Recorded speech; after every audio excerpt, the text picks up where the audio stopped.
बिस्मिल्लाहिर्रहमानिर्रहीम।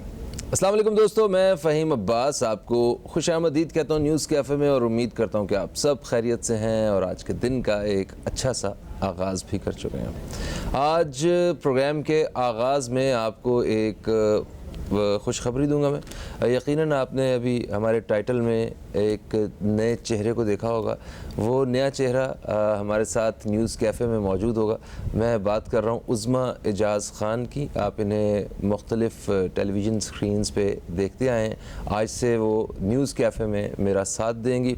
मेरी तरफ से उज़्मा आपको खुश आमदीद। अस्सलाम वालेकुम, कैसी हैं आप? वालेकुम सलाम। बहुत बहुत शुक्रिया अब तक का कि उन्होंने मुझे मौका दिया इस स्क्रीन पे आने के लिए। फ़हीम, आपका बहुत शुक्रिया, आपने बड़ा अच्छा मेरा इंट्रोडक्शन कराया।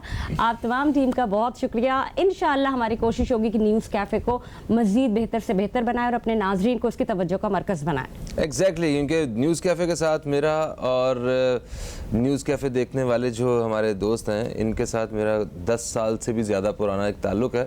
और जैसे ही आप हमारा साथ देना शुरू होंगी यहाँ पे, आपको भी मज़ा आना शुरू होगा कि एक बड़ा अच्छा किस्म का हमारा बॉन्ड बना हुआ है। और नाज़रीन, मैं आपको बड़ी एक मज़े की बात बताऊँ, फ़हीम से जितना 11 साल का ताल्लुक़ अब तक का है ना, मैं और फ़हीम भी उतना ही जानते हैं एक दूसरे को। तो हम बैक ऑफ द कैमरा बहुत अच्छे दोस्त भी हैं। तो हमें उम्मीद यही है कि हमारी यहाँ केमिस्ट्री बड़ी अच्छी लगेगी और अपने हमारे नाज़रीन को बहुत पसंद आएगी। एग्जैक्टली, इंशाअल्लाह। अच्छा, तो उसमें मैं आपको बताऊँ कि हम नॉर्मली अपना प्रोग्राम कैसे स्टार्ट करते हैं। हम न्यूज़ ऑफ द डे के साथ जो है वो प्रोग्राम स्टार्ट किया करते हैं। जो भी एक बड़ी ख़बर होती है उस पर बातचीत का सिलसिला शुरू होता है, और या उससे मिलता जुलता कोई टॉपिक जो है वो प्रोग्राम में डिस्कस हो रहा होता है, या उसी के ऊपर जो है वो हम पूरा शो जो है वो डिस्कस करते हैं अपने किसी स्पेशल गेस्ट के साथ। तो आज जो ख़बर है जो जिससे हमने सोचा कि प्रोग्राम को स्टार्ट किया जाए, वो बल्दियाती इंतखाबात के हवाले से है। क्योंकि बल्दियाती इंतखाबात का दूसरा मरहला कल से शुरू हो रहा है। सिंध भर से 10,000 बल्दियाती जो नुमाइंदे हैं वो हलफ उठाने वाले हैं। आज से। और 1200 जो नुमाइंदे हैं वो कराची से भी हैं। बिल्कुल बिल्कुल। और बड़ी अहम बात यह कि बल्दियाती इंतखाबात के हवाले से जब बात की जाए ना, तो सबसे पहले नाम आता है मेयर कराची का। एक्चुअली जो मामला है वो मेयर कराची का है। बड़े सालों से हमारा जो शहर है वो मेयर के बगैर अपना वक्त पूरा कर रहा है और कराची की आवाम को शदीद ज़रूरत है मेयर कराची के। अब मेयर कराची कौन होगा ये बहुत जल्द आने वाला वक्त बताएगा। इंतखाबात हो चुके हैं, बल्दियाती इंतखाबात हो चुके हैं, इसके ऊपर काम ज़ोरों शोर से जारी है। आज जो है वो 12 सूबे अरकान के हवाले से आज हल्फ उठा लिया जाएगा। मुख्तलिफ जगहों को इन्होंने नाम दिए जहाँ पर हल्फ उठाया जाएगा। लेकिन बेसिकली फ़हीम मसला ये नहीं है। मसला ये है कि चाहे मेयर पीपल्स पार्टी का हो, चाहे जमात इस्लामी का हो, जिनको पीटीआई ने उनकी हिमायत का ऐलान भी कर दिया, असल बात यह है कि डिलीवर कौन करेगा। और देखिए, कराची के जो मसाइल है ना वो बड़े पेचीदा किस्म के हैं, देरीना और सुलगते हुए मसाइल हैं। अच्छा, इनको हल करने के लिए एक बड़ा एक बाअहल जो है ना और बाइख्तियार किस्म का मेयर चाहिए, जिसके पास अथॉरिटीज़ हों, वो इन सारे इश्यूज़ को हल करना चाहता भी हो और कर भी सके। क्योंकि जो लोग करना चाहते भी हैं उनकी भी हमेशा माजी के अगर एक्सपीरियंसेस देखें तो उनकी शिकायत यही रही है कि उनके पास मौका था मगर इख्तियार नहीं था, वो कर नहीं सके। अच्छा, फ़हीम, इख्तियारात के अगर हवाले से बात करें तो इख्तियार मुझे ऐसा लगता है कि सूबाई हुकूमत जो है, अब मेयर कोई भी हो, मुझे ऐसा लगता है कि सूबाई हुकूमत को मेयर को ताकतवर बनाना चाहिए। बिल्कुल ताकतवर बनाना चाहिए। देखें, जब तक इस निज़ाम को चलने नहीं दिया जाएगा ठीक से, तब तक मसाइल हल नहीं हो पाएंगे। और एक्चुअली मेयर के हवाले से डिस्कशंस हम देख रहे हैं। एक तो ये डिस्कशन हो रही है कि मेयर जो है, मेयर कराची कहाँ से होगा, वो जमात इस्लामी का होगा या पीपल्स पार्टी का होगा। पीपल्स पार्टी के हवाले से भी ये खबरें आ रही हैं ज़राए के मुताबिक कि 2 हिस्सों में पीपल्स पार्टी भी तकसीम हो चुकी है। एक हिस्से का कहना है कि मुर्तज़ा वहाब जो हैं उनको मेयर कराची बनाया जाए, और दूसरे कुछ लोग कहते हैं कि नजमी आलम और मसरूर अहसन साहब जो हैं इनको मेयर कराची के लिए जो है वो मुंतखब किया जाए। अच्छा, एक बड़ी अच्छी बात है। अगर हम बात मुर्तज़ा वहाब के हवाले से करें ना फ़हीम, तो मुर्तज़ा वहाब ने जो डिलीवर किया है ना अपने टेन्योर में, जो भी एज एन एडमिनिस्ट्रेटर रहते हुए, वो अच्छा ही किया है और वो बहुत अच्छा करना भी चाहते हैं। ऐसा नहीं है कि उन्होंने डिलीवर नहीं किया, उनको जितना टाइम मिला उन्होंने कोशिश की उसको डिलीवर करने की। सबसे बड़ी बात है कि हुकूमत उनकी थी और वो कराची आइट है, तो वो ज़ाहिर एक कॉम्बिनेशन उनका बड़ा मज़े का था कि उनको फंड्स के इजरा में इतना मसला नहीं था और वो कोशिश करते थे। लेकिन जहाँ तक बात हाफिज़ नईमुर रहमान की आती है तो उनके अंदर ना एक करेज दिखती है, एक टैलेंट दिखता है, लगता है कि वो अगर आ गए तो बहुत अच्छा डिलीवर कर सकेंगे। बिल्कुल ऐसा। और अब कराची के मेयर के लिए कोई 12 के करीब दरख्वास्तें जो हैं वो मौसूल हो चुकी हैं। जी जी। और हैदराबाद के मेयर के लिए भी 8 के करीब दरख्वास्तें जो हैं पहुंच चुकी हैं। अभी तक वैसे ये डिसाइड नहीं किया गया है कि मेयर कराची या मेयर हैदराबाद कौन होगा। पीपल्स पार्टी की जानिब से भी जब तक क़यादत की तरफ से कोई ऑफिशियल कुछ अनाउंसमेंट नहीं होती है तब तक जो है वो कुछ कहा नहीं जा सकता। खैर, आज इस सारी सूरत हाल पे वैसे तो हमने अपने तौर पे तो जो हमें पता था हमने डिस्कस कर ही लिया है, मगर जो एक्सपर्ट हमारे साथ ये सारे टॉपिक के ऊपर जो है वो अपने ख्यालात शेयर करेंगे, मैं उनका भी तारुफ करवाना चाहूँगा। मेरे साथ मौजूद हैं एक तजिया कार और ये सदर भी हैं कराची एडिटर्स क्लब के, यानी कि सहाफ़ी भी हैं। मेरे साथ हैं जनाब मुबशर मीर साहब। आपको खुश आमदीद। अस्सलाम वालेकुम मुबशर भाई, कैसे हैं आप? वालेकुम अस्सलाम जनाब, कैसे हैं आप? ठीक हैं? ठीक है, खैरियत से। अल्हम्दुलिल्लाह अल्हम्दुलिल्लाह। मुबशर साहब, आप तबसरा तो आपने कर दिया सारा। कर दिया ना? नहीं, तबसरा तो और आप ही मेयर ने गाओ। डिसाइड कर दिया। असल बात तो बाकी है डिसाइड। हम कौन होते हैं डिसाइड करने वाले? हम सिर्फ अपने नाज़रीन को एक अच्छी बात नहीं, बता आपने सकते अच्छी हैं लाइन कि दे दी है, क्यों तो अच्छा दे दिया है, समझा भी दिया कौन अच्छा है कौन जो है वो अच्छा नहीं मुबशर साहब, है। मैं सिर्फ एक बात ये जानना चाहती हूँ, जो कराची को इस वक्त जो दरपेश मसाइल हैं, बड़े चैलेंजेस का सामना, ऐसा नहीं है क्योंकि छोटी मोटी बात है, इस टाइम को बड़ा अरसा हो गया। मैं बस कराची तो नहीं कह सकते, उसको कचराची कहा जा रहा है। तो आपको क्या लगता है इतने देरीना मसाइल के ऊपर किस किस्म का जो भी हमारा कोई मेयर आएगा उसको किन चैलेंजेस का सामना होगा? बहुत शुक्रिया जी। सबसे पहले तो हमें ये, आप देखें ये जो सिस्टम है ना, जो बल्दियाती सिस्टम है, उस सिस्टम के अंदर रहते हुए ही मेयर ने काम करना है। कोई वो वह तो ऐसा काम तो नहीं कर सकता, आउट ऑफ बॉक्स जाके चीज़ें तो नहीं कर सकता, उसका एक मैंडेट जो है महदूद है। लेकिन आइन ने जो 140A के तहत जो बल्दियात को इख्तियारात दिए हैं कि वो ये है कि जो स्टेट सब्जेक्ट्स जो हैं या पब्लिक के जो म्यूनिसिपल इश्यूज हैं जो इनके जिम्मे हैं, उसमें ये इनको पूरी अथॉरिटी हासिल है। इस पर सुप्रीम कोर्ट अपने फैसले भी दे चुका है और यही आपने भी निशानदेही की, यही झगड़ा हो चुका है। अभी आप देखें कि मैं बड़ा इंटरेस्टिंगली हैरान भी होता हूँ बाज़ दफ़ा जब इस पर लिखता भी हूँ या इसके बारे में हम बात करते हैं कि जो पीपल्स पार्टी हो या मुस्लिम लीग नून हो, ये ख़ास तौर पर दोनों पार्टियाँ जो हैं वो बहुत खौफज़दा हैं बल्दियाती निज़ाम से। इनको बड़ा फिक्र है इस मामले में, इनको होता है कि ये अंडर दी थंब जो है ना ये सिस्टम चले। लेकिन इनको खौफ इसलिए है कि ये सियासी जमातें जो हैं ये ख़ानदानों के ऊपर मुश्तमिल हैं और ख़ानदानों को ख़तरा होता है नई क़यादत से, और ये सिस्टम नई क़यादत देता है। तो इसलिए इनको ये खौफ रहता है। आप देखें आप जो इस सदी के शुरू में उस वक्त परवेज़ मुशर्रफ थे, उन्होंने ये सिस्टम इंट्रोड्यूस कराया उस काफ़ी गैप के बाद। उससे पहले जो 10 साल पीपल्स पार्टी मुस्लिम लीग दो दफ़ा रहे, उन्होंने इस सिस्टम को आने नहीं दिया। सियासत का खात्मा बड़ा जरूरी है, ये इसी से होगा। अच्छा, बहरहाल जो अभी की जो हमारा जो चैलेंज है, कराची पाकिस्तान का सबसे बड़ा शहर है और ये डिजर्व करता है कि एक वाकई ही अच्छा निज़ाम, उसके बगैर आप देखें बारिशों में बंदे मर जाते हैं, कोई छोटा सा मसला होता है कचरा नहीं उठ रहा जो आपने नाम दे दिया, तो ये इस तरह की चीज़ें हैं। तो उसमें ये कि सूबाई हुकूमत को दिल बड़ा रखना पड़ेगा। देखिए मुबशर भाई, जिस तरह आपने कहा कि बहुत बड़ा शहर है, वाकई ये बहुत बड़ा शहर है, दुनिया में इतनी आबादी वाले बहुत कम शहर हैं, ठीक है, 8-10 शहर। जी हाँ जी हाँ। और मतलब इतने बड़े शहर में जहाँ इतने ज़्यादा लोग बसते हैं वहाँ मसाइल भी उतने ही ज़्यादा हैं और वो इतने पुराने हो चुके हैं कि उनको हल करना कभी कभी बड़ा मुश्किल लगता है। अब जैसे इन्होंने इशारा किया कचरे की तरफ, गंदगी वाला जो एक मसला है, बहुत बड़ा मसला, फिर गैस और बिजली की लोड शेडिंग के मसले हैं, फिर सड़कों की टूट फूट के मसाइल हैं और न जाने कौन कौन से मसाइल हैं। आपको लगता है कि बल्दियाती इंतखाबात होने के बाद अभी जब मेयर आते हैं तो वो इन मसाइल को बेहतर तरीके से हल करने की कोशिश कर सकते हैं और सिस्टम में कुछ चेंज देखने को मिलेगा आने वाले दिनों में? सबसे पहले बताइए, जो दुनिया के टॉप 10 सिटीज़ है ना जो पॉपुलेशन के हवाले से, उनमें इतने मसले नहीं है जितने कराची में। उसकी वजह है कि उन्होंने एक निज़ाम दिया हुआ है और उसमें कंटिन्यूटी है, तालीम का हो, पुलिस, इवन कम्युनिटी पुलिसिंग का हो, सबका है। अच्छा, अब पाकिस्तान का मसला जो मैंने पहले बता दिया और मैडम ने उसकी निशानदेही कर दी, उस्मा ने, मौरूसी सियासत। यही इस मसले को जो है ना आप समझ लें बढ़ावा दे रही है। हमारी जो सूबाई हुकूमतें हैं उनके ज़िम्मे है कि वो बल्दियाती निज़ाम राइज करेंगी, ठीक है। और सूबाई हुकूमतें जो हैं, आप देखें अभी ये पहले जो सूबाई ये इलेक्शन सूबाई हुकूमत ने जो इलेक्शन कराने थे उसमें तरमीमी जो बिल था वो किस तरह तब्दील किया गया, इसी से मैं आपकी बात निकाल ये रही हूँ। बिल्कुल ये बात। अभी देखिए पहले इलेक्शन में पहले तय किया कि जो यूनियन काउंसिल का इलेक्शन जीतेगा वो मेयर का इलेक्शन लड़ेगा। सही। जब वो हो गया तो एक तरमीम ले आए कि नहीं बारह भी लड़ सकता है। इसका मतलब है ये आपके अंदर एक वो गड़बड़ मौजूद थी जिसका आपने आखिर में पत्ता फेंकना था, ठीक है, और आप अपनी मर्जी का बंदा लाना था, ठीक है। ये एक डेलिबरेटली हुआ है, ठीक है, नंबर 1। नंबर 2 आप देखें कि इस वक्त सिचुएशन क्या है कि तहरीके इंसाफ पे बुरा वक्त है। अच्छा, जिसके लिए तरमीमी बिल पेश हुआ उसका कोई रुकन असेंबली सिंध असेंबली में मौजूद नहीं था क्योंकि उनकी गिरफ्तारियां हो रही हैं, वो गैब, अगर वो आएंगे तो पकड़े जाएंगे।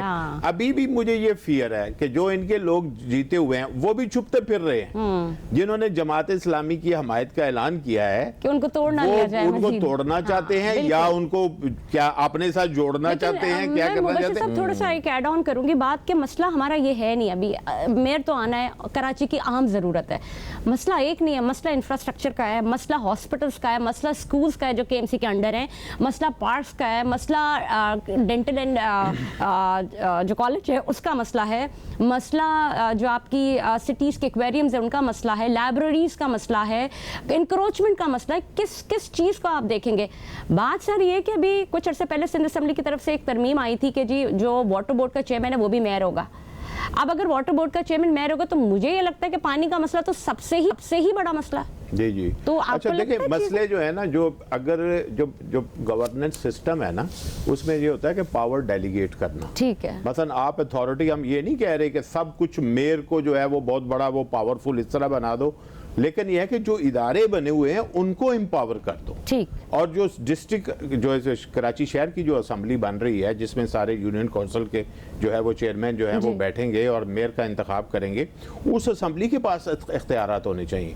अब मैं आपको एक एग्जांपल दे देता हूँ। एक है जी पब्लिक प्राइवेट पार्टनरशिप, ये एक पूरी हमारी रियासत ने एक कॉन्सेप्ट लिया हुआ है। अब ये जो सिटी गवर्नमेंट है कराची की, वो अगर कोई बेचती है प्रोजेक्ट, उसे अप्रूव करना है सिंध गवर्नमेंट ने, क्योंकि पब्लिक प्राइवेट पार्टनरशिप डिपार्टमेंट जो है वो सिंध गवर्नमेंट के पास है।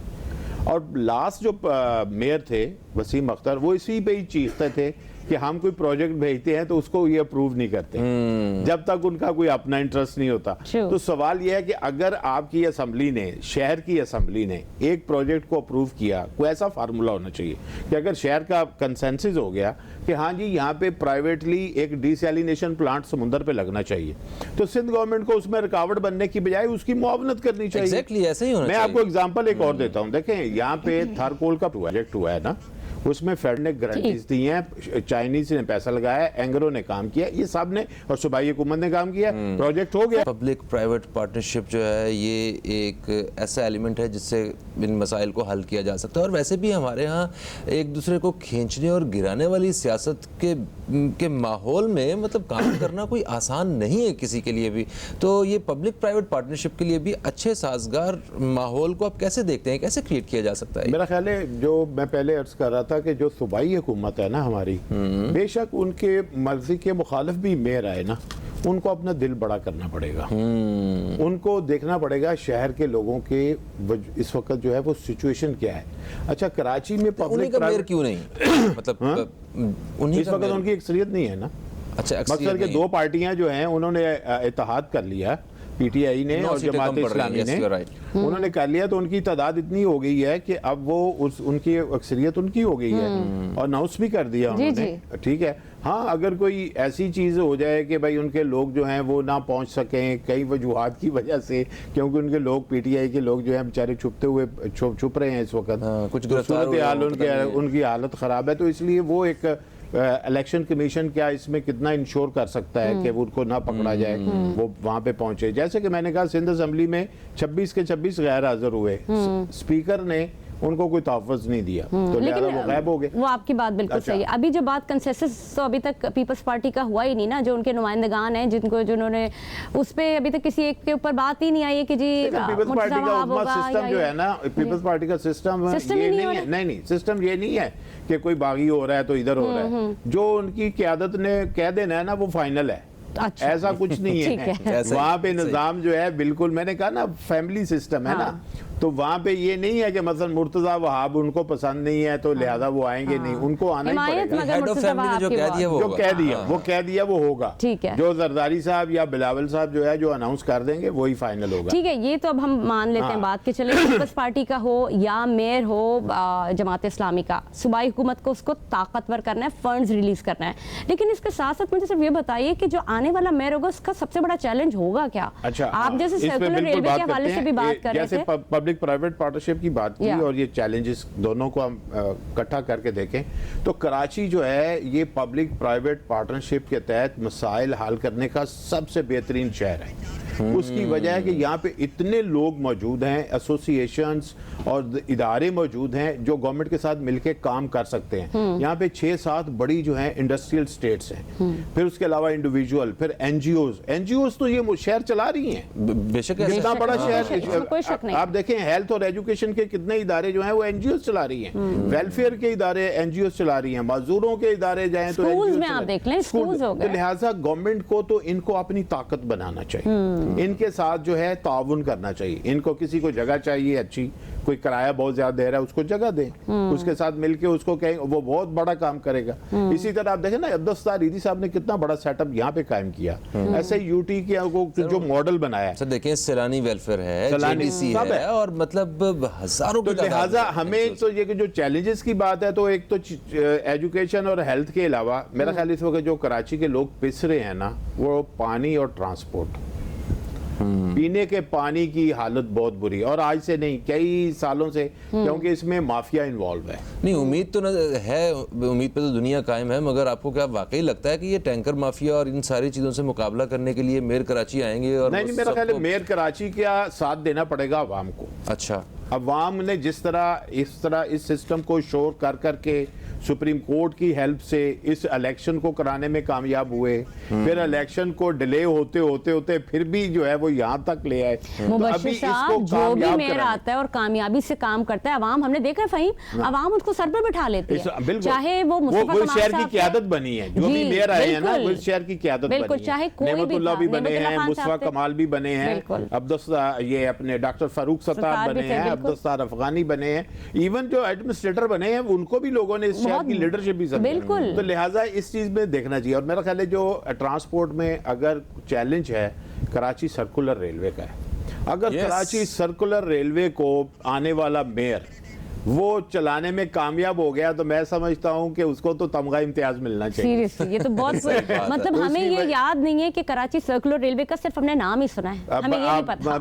नाम सुना इसलिए क्योंकि वो बहुत पहले बंद हो चुकी थी और एक वक्त में बहुत अच्छा और सस्ता सफर होता था। और पूरी दुनिया में मतलब ये रेलवे के निजाम ने ट्रांसपोर्ट का बड़ा बोझ उठाया हुआ है, इससे यही सस्ता और शहर के अंदर जो है ना, आप देखें एक बस जो है वो 50-60 बंदे लेके जाती है और फिर रश भी बढ़ता है, पोल्यूशन भी होता है। जो ट्रेन है वो एक ही वक्त में हजार आदमी लेके जा रही है। इंडिया का निजाम देखें, और ऐसा नहीं कि उनके पास कोई बड़ी जदीद ट्रेनें हैं, मगर उनका निजाम जो है उन्होंने भी अब वो ट्यूब भी बना ली है, वो तो बहुत इसमें वो तेजी से आगे जा रहे हैं, लेकिन उनका वैसे भी रेलवे बहुत अच्छा चल रहा है। तो लिहाजा हमें जो चीज देखनी चाहिए कि वो मेयर अगर फर्ज करें वो जमात इस्लामी का आ जाता है, ठीक है, तो उसकी सपोर्ट के लिए भी अवाम को साथ देना पड़ेगा, क्योंकि सूबाई हुकूमत कोशिश करेगी उसके इख्तियारात को कम करने की। बड़ी अच्छी बात है कि कोई भी मेयर होता है उसको सपोर्ट करना पड़ेगा, पब्लिक को भी करना पड़ेगा, ताकि कराची के मसाइल हल हो सके। मुबश्शिर साहब, मुझे जब हम ये बात सोचते हैं कि मेयर कौन होगा तो इस पर कंसेंसस होना चाहिए कि मेयर जो भी हो, जो सूबाई हुकूमत है उसको मेयर को ताकतवर बनाना है फंड्स के जरिए। आप मुझे बताइए कि आपको क्या लगता है कि अगर हुकूमत पीपीपी की है और जो कॉम्बिनेशन है वो बन रहा है हमारा जमात इस्लामी और पीटीआई, तो ये कॉम्बिनेशन कैसे काम कर सकेगा? अच्छा, फौरी तौर पर तो ये है कि ये जो सूबाई हुकूमतें हैं उनकी भी मुद्दत ख़त्म होने वाली है, तो लिहाजा मेयर को थोड़ा सा सब्र भी करना पड़ेगा। अच्छा, उससे इतनी जो है वो जल्दबाजी भी नहीं, अभी तो अपनी वो फॉर्मेशन करेगा। फ़र्ज़ करें कि पीपल्स पार्टी का आ जाता है, फ़र्ज़ करें, तो उसने तो इख्तियारात के ऊपर गुफ्तगू ही नहीं करनी, सही, ठीक है। अगर जमात इस्लामी का आ जाता है, ठीक है, हाफिज साहब बन जाते हैं, तो उन्हें थोड़ा सा सब्र करना चाहिए, क्योंकि थोड़े अरसे के बाद निगरान हुकूमत बनने वाली है, तो ये 2 महीने उन्हें गुजारने चाहिए, तो इसमें उन्हें कोई झगड़ा करने की मेरे ख्याल में ज़रूरत नहीं होगी। ठीक है। और फिर उसके बाद जब इलेक्शन होगा, और क्योंकि ये साल जनरल इलेक्शन का है, कुछ भी है तो सूबाई इलेक्शन भी होने हैं, कौमी इलेक्शन भी होने हैं, तो उसके बाद जो गवर्नमेंट बनती है उस वक्त मेरा ख्याल है कि पता चलेगा कि कॉम्बिनेशन क्या बनता है। तो अगर फर्ज करो फिर एक वफाक में हुकूमत बदलती है, अगर तो अगर ये चीजें बदलते हैं, कुछ हुकूमत बदलती है, तो फिर तो फायदा हो सकता है। हाँ, जो निगरान का पीरियड आएगा ना, उस वक्त उसके लिए बड़ा अच्छा टाइम होगा। अगर जमात इस्लामी का मेयर होगा तो उसके लिए वो 3 महीने बड़े मजे के होंगे कि उसको बहुत काम कर लेना चाहिए उस वक्त। हनीमून पीरियड होगा कि उस वक्त उसके लिए वो कोई वो नहीं होगा, उसके लिए खुल के काम करने का मौका होगा, ठीक है। अच्छा, वैसे तो सुप्रीम कोर्ट ने ऑर्डर किया हुआ है कि इनको बाख्तियार बनाए, आइन भी कह रहा है कि ये बाख्तियार होने चाहिए, ठीक है। हाँ, लेकिन कुछ चीजें जो मैंने पहले जैसे अर्ज किया कि कुछ चीजें जो सूबाई हुकूमत ने ना अपनी अप्रूवल के साथ रखी हुई हैं, या फंड्स जो हैं वो अपनी अप्रूवल के साथ। क्या चीजें? अच्छा, जैसे मैंने पब्लिक प्राइवेट पार्टनरशिप का बात की, फिर और बहुत सी चीजें हैं कि वो नया प्रोजेक्ट कोई भी शुरू करेंगे तो पहले उन्हें उनके सूबाई हुकूमत के साथ डिस्कस करना पड़ता है, लेकिन उसे देखना पड़ेगा कि हम इसके अंदर भी रहते हुए बहुत कुछ कर सकते हैं। तो मेरा ख्याल है जो सब निगरान हुकूमत होगी तो शायद वो ज्यादा ताउन कर दे उस हवाले से। ये भी पॉसिबल है कि इस गवर्नमेंट के भी 2 महीने 3 महीने हैं, तो ये जाते जाते इस तरह का कोई चीज ना क्रिएट करे तो ज्यादा अच्छा है, क्योंकि इस वक्त उन्हें जरूरत है कि शहर के अंदर काम करने की। और अगले 2 से 3 महीने के बाद बारिशों का टाइम आ रहा है, जो सबसे क्रूशल टाइम कराची ने देखा है पिछले 4-5 साल से।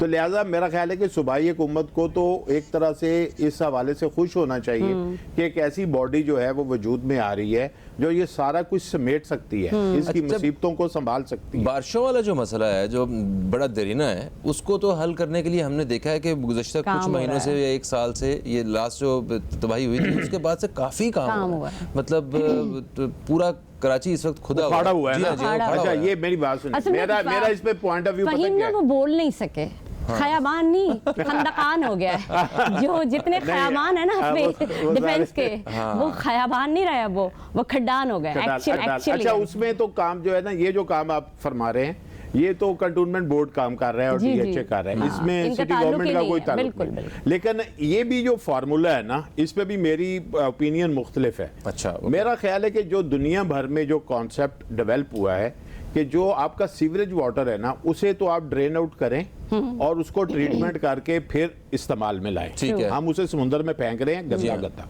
हम उसे ट्रीटमेंट नहीं कर रहे, वो भी हमारा गलत है। और जो बारिश का पानी है ये कुदरत का अतिया है, इसको स्टोर करें। डैम्स के लिए छोटे-छोटे डैम, इसको स्टोर करें, इसको ड्रेन आउट ना करें। आप देखें, हमने जो गलती की हुई है ना टाउन प्लानिंग में, जो गलती आप डीएचए में हम करीब बैठे हैं, तो डीएचए में जिस जगह पे नेचुरली पानी जमा होता था ये आबादी बनने से पहले, उसमें आपने घर बना दिए, सड़कें बना दी। देखिए, नेचर जो है ना, आपकी जमीन ऐसे है ना, तो जमीन से पानी जो नेचुरली नीचे आता है तो एक कोई ना कहीं उसके छोटे छोटे रिजर्वायर नेचुरली बनते हैं। तो ये पूरे सिंध में जो सैलाब आया उसकी भी वजह यही थी, यही वजह इकट्ठे होता था, वो वहां वो रास्ता ही खत्म कर दिया। रास्ते आपने वो इसको कहते हैं टाउन प्लानिंग में बेसिक गलतियां, कि आपने रोड अगर वहां से गुजारा है तो आपने क्या वहां पे वो नीचे उसके ब्रिजेस बनाए हैं उतने, और आगे कोई ऐसी जगह बनाई है कि पानी जमा होगा, कहाँ पे आएगा, फाइनली किस में जाएगा। तो ये सारी हमारी प्लानिंग का समझ लें गलतियां हैं जो अब हमारे नुकसानात के साथ आ रही हैं। तो लिहाजा जो पानी बारिश होनी है उसके लिए हमें रिजर्वायर के बारे में सोचना चाहिए था। अभी भी ये जो सोचा गया है ना, ये ड्रेनें बन रही हैं और पानी समुद्र में डाल, आपने खुद ही बात शुरू की, आपने खुद ही बात स्टार्ट की, डिफेंस का हवाला लिया, मैं करना नहीं चाह रही थी, लेकिन मैं सिर्फ एक बात ही सवाल करना चाहती हूँ कि डिफेंस कंटोनमेंट बोर्ड और उसके अंडर आता है, लेकिन क्या मेयर का या मेयर के हवाले से कुछ इसमें कुछ उनका इन्फ्लुएंस हो सकता है, या वो आपस में बैठ के कोई अच्छी मीटिंग पॉइंट्स रख सकते हैं कि जी डिफेंस में भी लोगों को बड़े ये प्रॉब्लम्स हैं? बहुत अच्छा सवाल किया आपने। देखें, कराची में बड़े कंटोनमेंट्स हैं, कंटोनमेंट बोर्ड्स हैं, और एक तरफ आपका सिटी गवर्नमेंट सिस्टम है, तो इनका एक मुश्तरका भी प्लेटफॉर्म बनना चाहिए कि जिस पे ये इकट्ठे मिलके शहर के ऊपर जो है वो काम करें।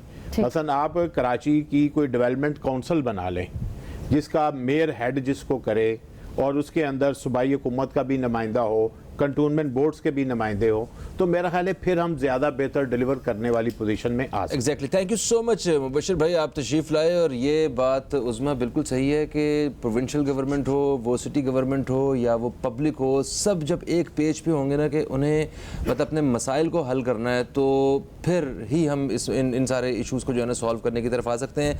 आज हमने इस टॉपिक पे अपने मेहमान से बात की। आपको हमारा प्रोग्राम कैसा लगा? हमारे फेसबुक पेज www.facebook.com/newscafe पे अपनी राय ज़रूर दीजिएगा। और उज़मा इजाज़ खान जो नया इजाफा भी है न्यूज़ कैफ़े के लिए, इनके बारे में भी जो आपकी राय है वो भी हमारे पेज पे ज़रूर दीजिएगा। जी नाज़रीन, बिल्कुल उन्होंने सही कहा कि आपको प्रोग्राम कैसा लगा, आप ज़रूर बताइएगा। हमारी कोशिश ये होगी कि हम इस प्रोग्राम को और मज़ीद बेहतर से बेहतर आप लोगों के लिए बनाएं। तो कल आपसे फिर हमारी मुलाकात होगी। जब तक के लिए मुझे और फ़हीम को इजाज़त दीजिए। खुदा हाफ़िज़। अल्लाह पाकिस्तान हाफ़िज़। जिंदाबाद।